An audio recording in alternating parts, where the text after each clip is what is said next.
नहीं ना सुनिए ना मैडम, अरे शारदा सिन्हा को बिहार कोकला के नाम से जाना जाता था और सेकंड उपाधि आपको हम दे रहे हैं बिहार कोकला अनुपमा यादव जी।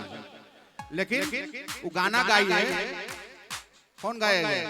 अरे पटना से बैदा बुलाई दा नजरा गईल गुइया। तो अनुपमा के पास गाना का पिटारा है, ऐसा नहीं है क्या? कान में कहिए, माइक में नहीं। पता चल सुर दे दो भैया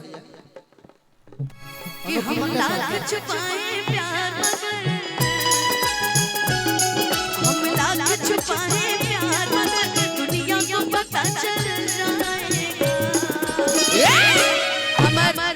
हमर यादव भैया की तरफ से बहुत सारा प्यारा आशीर्वाद।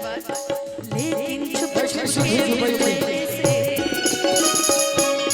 लेकिन छुप छुप के मिलने से मिलने का मजा तो आएगा। लेकिन छुप छुप के मिलने से मिलने का मजा तो आएगा। चलते चलते रुक जानिए,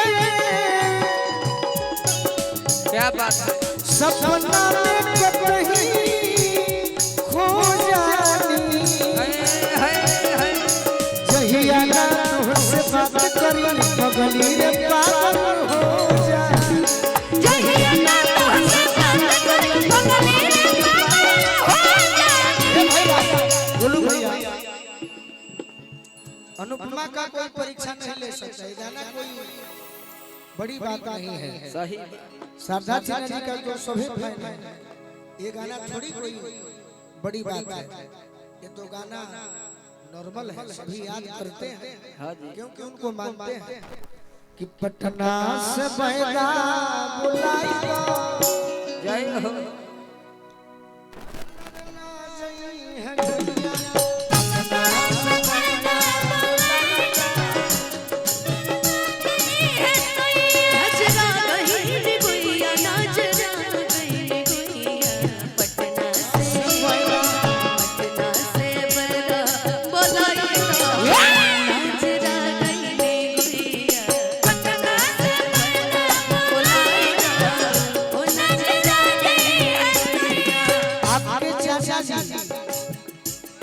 आपके चाचा जी और हमारे पिताजी गाना गाते थे।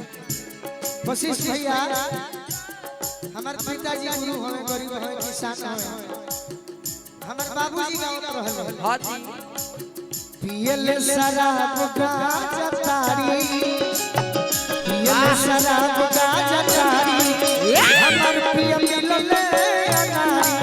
पियले शराब गाजा तारी, हमर पिय मिलले पटना से बैदा बुलाई दो।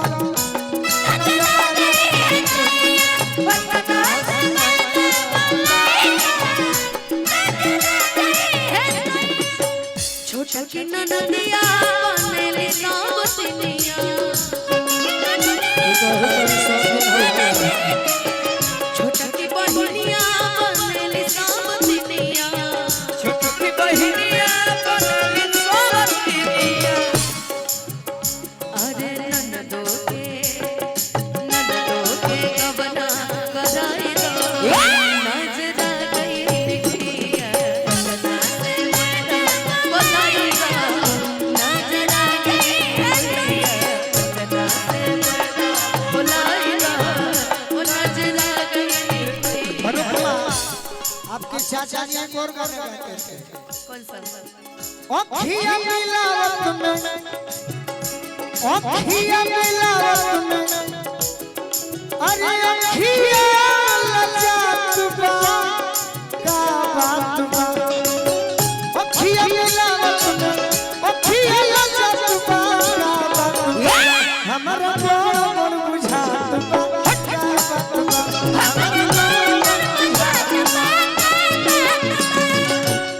कान्ही रे अमुरिया,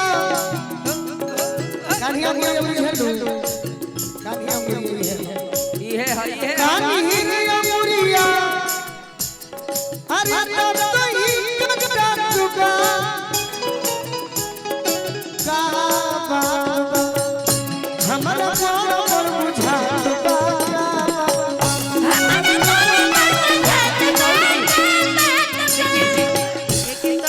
आदमी कोई सारा गीत होखेला एगो और गीत बा एक तर्ज पे खालू तिरंगा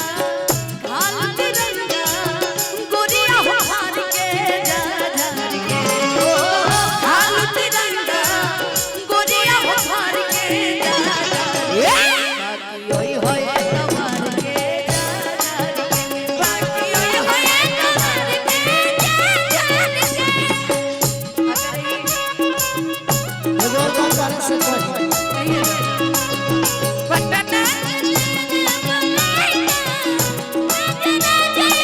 ये तो कहे के सपना हो गए कहे कि निजी जोन में बहिन हो गई मान मिली बाकी अब बड़ा दुखित रहिला कहे ना दोस्त मान लिहल चाहत रहे मंच पे दोस्ती बारे में पर्सनल जीवन में हमने के भाई का लगता सही बाकी जहिया दोस्त मनते नो मंच के बाद हां कही तो तरह से का अखिया मिला लयावा गरवा लहर बोलो अखिया मिला लयावा गरवा लहर गोर हो के उठाला हमार बोलो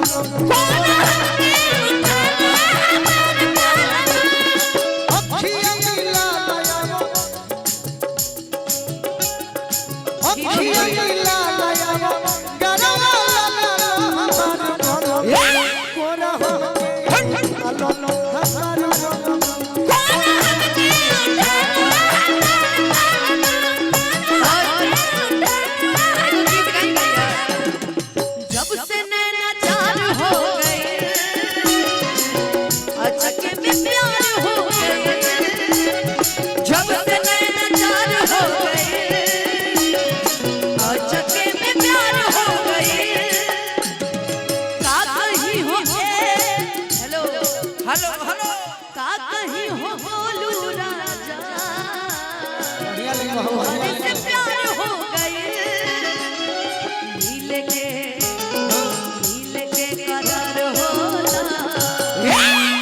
घर के पिछुआरी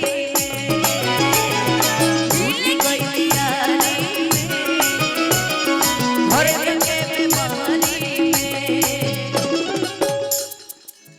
तारे करवा जी का है याद आवे दिन लोग दीवाना कहे लोग दीवाना कहे उनके समा हमें परवाना कहे उनके समा हमें परवाना दिल लगैले रही जिंदगी में मगर दिल लगैले रही जिंदगी में मगर लव के लौटरी